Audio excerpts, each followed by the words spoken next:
We're going to change the pickup in this guitar. I'm going to do this two different ways. The first way is going to be the proper way or traditional way, where we use a soldering iron. The second way, I'm going to show you how to do it if you don't have a soldering iron. I'm going to do that later on, so stick with me. This video is more designed for people who maybe don't have a soldering iron, or maybe this is your first time, you've never changed the pickup out before, and you're maybe a little bit scared of changing it yourself. I want to preface this by saying I am not qualified to teach. However, I've done a lot of these. This is the way I do it. This is the way I find it quite successful. I've never done it the second way, the solderless way. I always use a soldering iron, but I saw these little things that I think will be perfect for quick pickup changes. A little bit of butchering, but I'll get into that later. I think you'll enjoy it, especially if you don't have access to a soldering iron or you want to do something quickly yourself at home. What you're going to need is obviously your guitar, some wire strippers if you have them. If you don't, some wee snips will do fine. If you don't have snips, a set of pliers that have the little snippy bit will do just fine as well. Whatever screwdrivers you might need to take your pickup off your guitar. Your replacement pickup, I'm going to use this little cheap thing I bought from AliExpress. Of course, if you're doing it with a soldering iron, you're going to need your soldering iron and some solder. I like to use a leaded solder. Now that might piss some people off, but hey, if you don't want to use leaded solder, don't. And then of course for the solderless way, we'll get into that after.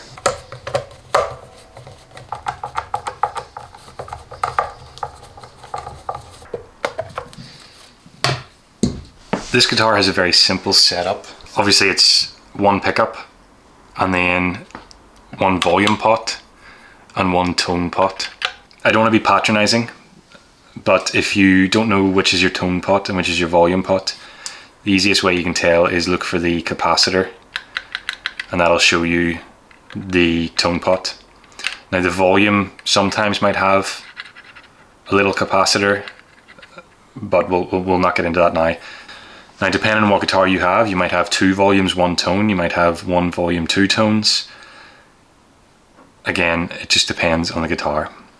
A standard 3 pickup Stratocaster will have a 1 volume, 2 tones. If you're looking at a Les Paul type guitar, you're likely to have 2 volumes, 2 tones. Again, it'll change with every guitar. With this one, we know that there's only 1 pickup, and the pickup is obviously coming from the body right here.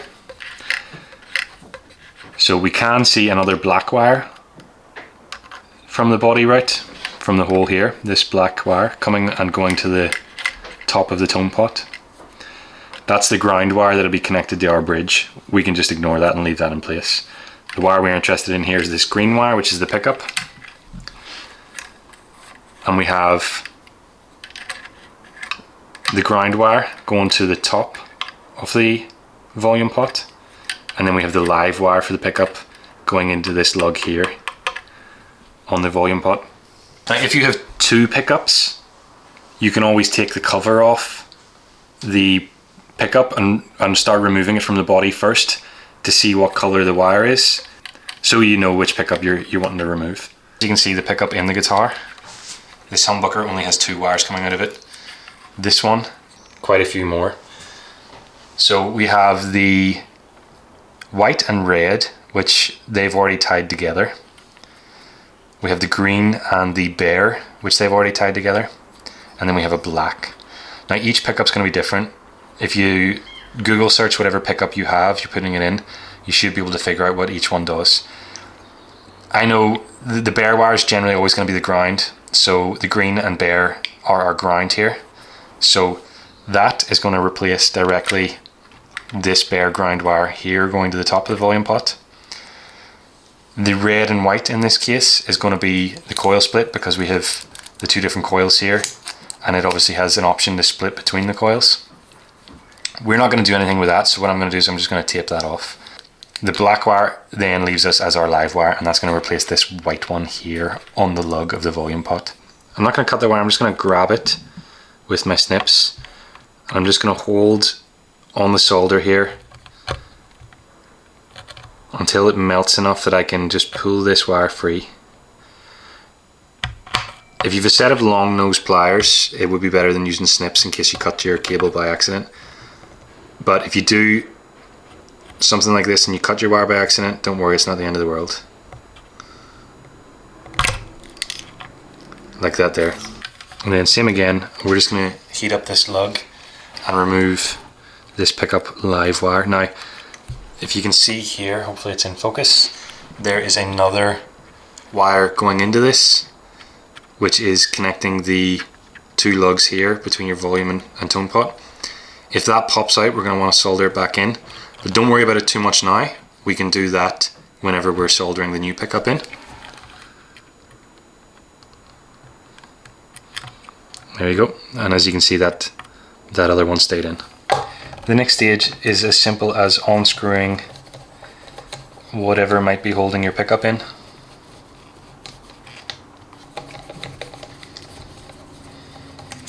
Your pickup should just pull straight through. And there we have it. New pickup attached. Simply group your wires together and feed them through the hole in the body.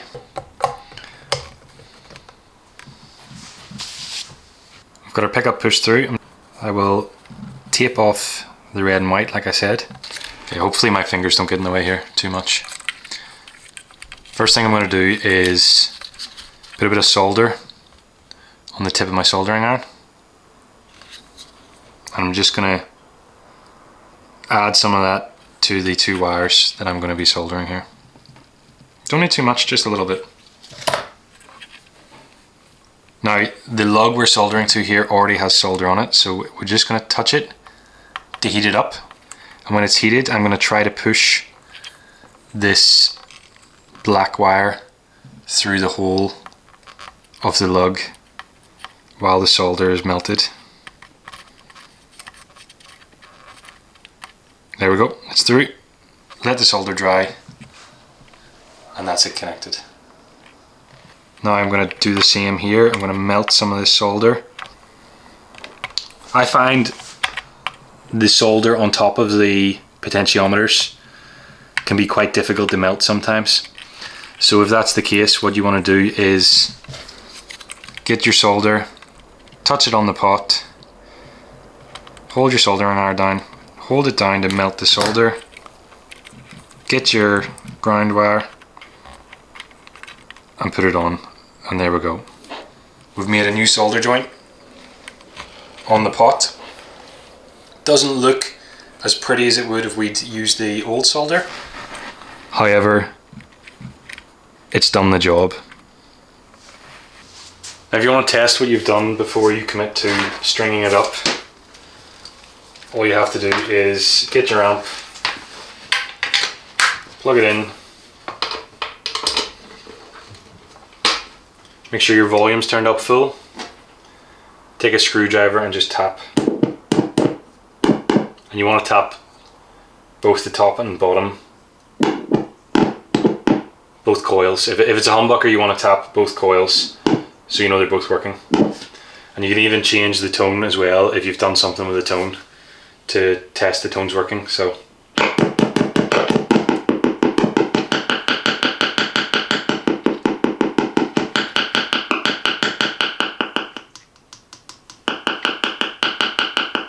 and that's it. Now you know it's ready to string up and you're good to go. That's really how simple a pickup change is if you have a soldering iron. So I'm now going to reset this guitar. I'm going to put the old pickup back in, and I'm going to show you how to change your pickup if you don't have a soldering iron. Now, this method might damage your old pickup that you're changing out. So if it's a pickup that you're wanting to keep to reuse later or to resell, just bear that in mind. You might damage it. Now, you shouldn't damage it too much, you're just going to end up shortening the wire, so you need to be careful where you cut it.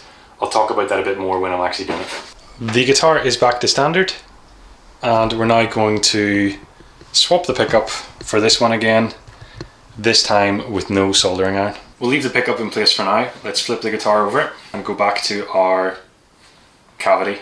The way this method is going to work is we're going to get our pickup wire, which is this one here. Now we know there is a live wire, which is the white one, and then a ground, which is the bare one, inside this green sheathing or cable. I mentioned it already, this is a little bit destructive, this method. What we're going to want to do is we're going to want to snip this wire. Now if you want to resell this pickup or reuse it, make sure you leave enough on it. You can add more wire later, it's a little bit ugly, some people don't like it, but you're not completely destroying your pickup by cutting this, so I'm going to cut it just about here. And then we can take the pickup off, and we want to keep this here. So this is already soldered onto our potentiometer.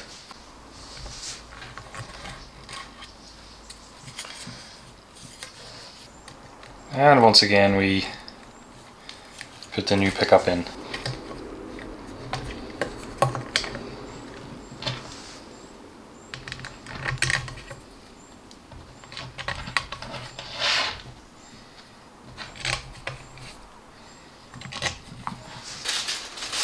For this next stage you're going to need these little things. I've never used these before, but I saw my dad using them recently on an electrical problem he had, and I was quite impressed. So what they are is a little plastic tube of a heat shrink material with a bead of solder around the middle.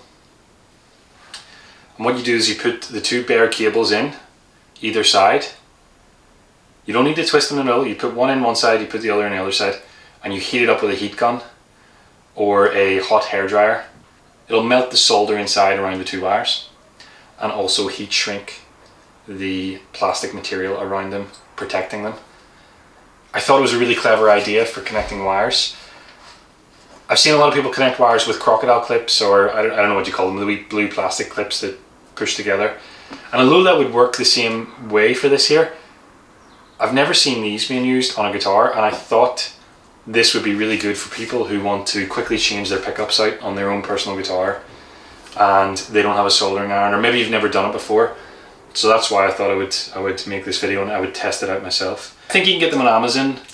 I'll link as many as I can find down below if you're interested in trying this out.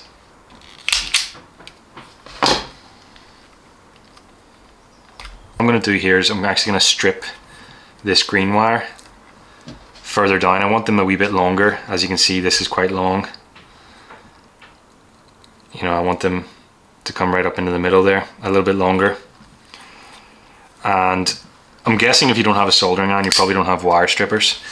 So I'm going to use this little hobby knife, and I'm going to very gently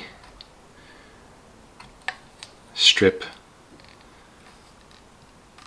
the green sheathing off this. If you're doing this and you cut one or two of those little bare wires that are sort of loose around the middle white one in this case, don't worry too much. If you cut one or two of those, it's not going to make too much of a difference, so don't worry too much about that.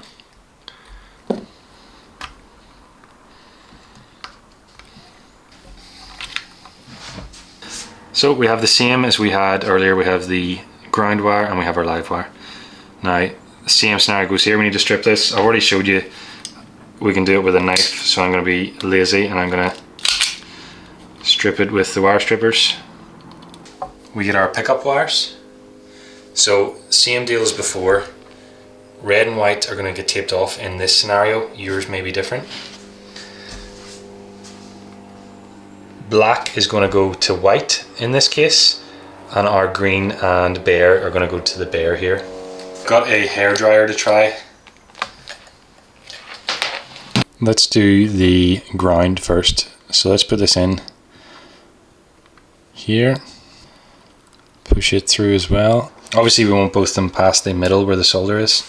I'm gonna get our cheap hairdryer here, and I'm just gonna blow on this and see if it'll melt it. I'm gonna look pretty stupid if the hairdryer doesn't work.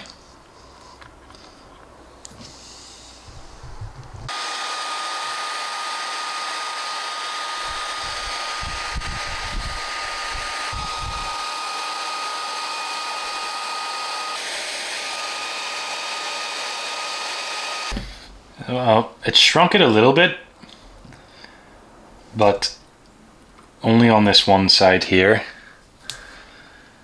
So I'm not sure this hairdryer is powerful enough for this. Now obviously you want to be careful, especially if doing this over your guitar. Maybe you should put something like a cloth or something over your guitar to protect the paint, especially if you're using a heat gun. A heat gun, if you're blowing on this, you could very easily heat up your paint and start to lift all your paint. I don't believe for 1 second that was Mrs. Giant's only hairdryer. But anyway. We've got the heat gun. Put it close to high. And let's see what we can do.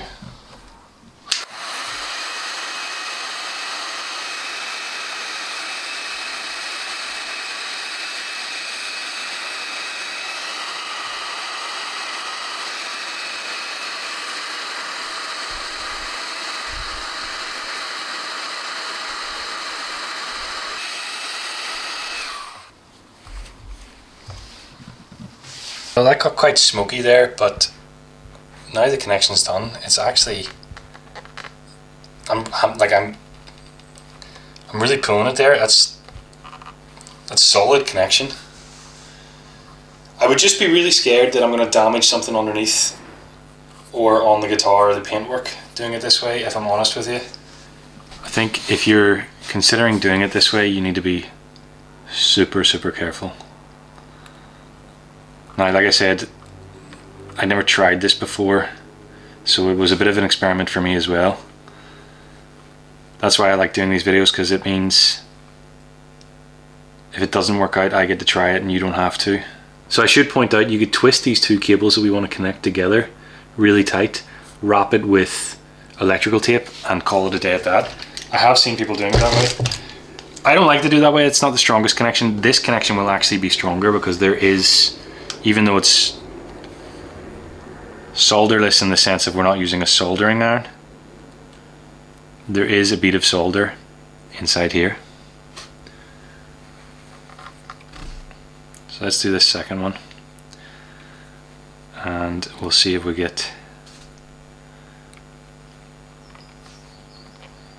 the same level of smoke as we did last time.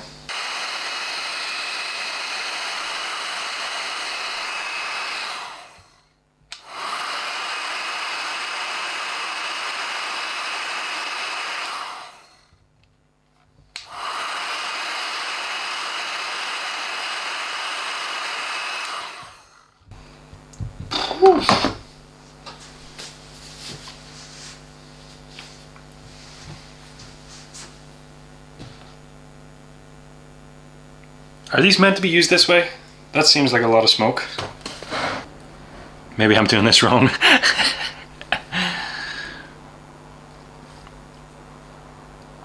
It does work with a heat gun, but that was too much smoke for my liking, so I'm starting to think it's not meant to be used this way. My dad did use the heat gun. That's where I got this idea from. So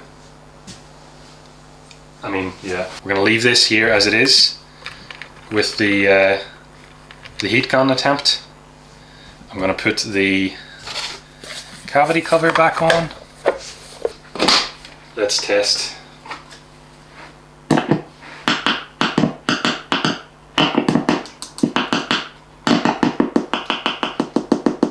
Well, that was a bit of an experiment in the end, but it worked. I'm not sure I would personally do it again, to be honest. I think these little connectors are a good idea. I just didn't like how much smoke came off them. I also hadn't thought about it when this idea first came into my head, about the heat around the guitar where you're going to be doing this. If you can do it outside of the guitar and then put it back in, yeah, that kind of works. So for example, a Stratocaster pickguard, although you don't want to melt your pickguard. If you fancy trying this out for yourself, please be careful that whatever you're doing to apply the heat, you are very wary of what's behind that. You don't want to damage your guitar, you don't want to damage your pickguard, you don't want to damage your potentiometers, the rest of your wiring, and cause yourself more hurt than is necessary. Honestly, I think just buy a soldering iron and learn to solder. Hopefully the first part of this video was more helpful than the second part. Hey, it was an experiment, at least we tried it. It's been a couple of days since that little experiment thing with these connectors, and I've had some time to think about it. I mean, they did work for what I was trying to use it for, and I mean that guitar is in my house with the connections, and it's working fine. I don't think it's ideal though, for the reasons that I said. You know, I think you're going to run the risk of burning your guitar or doing some damage in some way. But I still think these must be useful for something. So I was thinking about this pickup that we took out of the guitar, and we cut a bit of cable off. And I know that I have a number of pickups in my parts bin that have very short cables. I buy a lot of pickups secondhand when I see them cheap, and one of the things you can get them cheap for is because they've got a very short cable. So we could use these connectors to extend the length of this very easily. Now again, you can do the same thing with solder, but I actually thought they were pretty strong. So just as a final touch for this video, just to finish it off, I'm going to add a length of black and white to this here, just to extend it a little bit. Same as last time. Set this in. Make sure they overlap in the middle. And then this time what I've got is this little torch. So I'm going to try to heat it up with this little torch just to see if that makes a difference.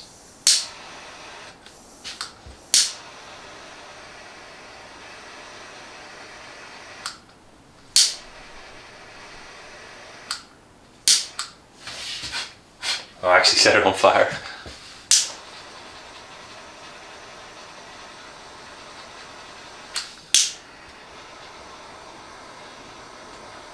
Obviously, I mean, you feel the heat.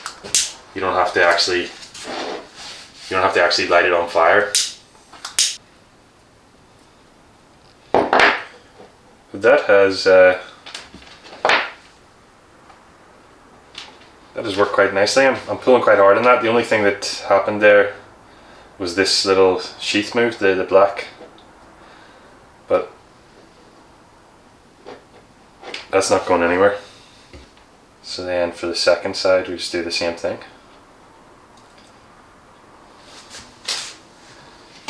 With our length of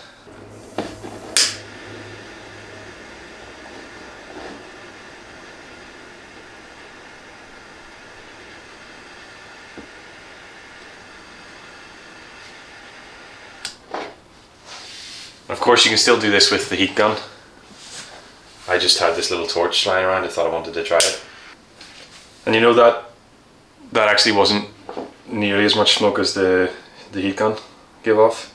It's still a bit hot and sticky, so I'll let that dry. And you know, it's not the prettiest repair in the world, but honestly I can see how those could be useful in a situation like this. That's a pretty simple way of doing it, and you know, as I said, it does work with a heat gun as well. It didn't work. I tried it with a soldering iron where I touched the soldering iron on it to try to shrink it and melt the thing, but it didn't really work. It just put holes in it. So heat gun does work. There was a lot of smoke, however, which I didn't like, and any little torch or probably a cigarette lighter would do the same thing. So Yeah, I can see. I can now see where that's pretty useful. Like I said, and you know what? Just on that thought, you probably could use a torch or a cigarette lighter when you're soldering the pickup into your guitar or connecting the pickup into your guitar without the soldering iron. The way I showed you, but instead of the heat gun, you use a torch or a lighter, and you come from underneath, away from your guitar. I could see how that could work. Or you know, you have a lighter and you do it from underneath, and you very gently, without setting this on fire, melt it. I could see where that does work, but again, just if you're doing this, please be very careful you don't damage yours. I like to experiment because I don't mind if I damage something. I'm willing to take that risk. So just be careful.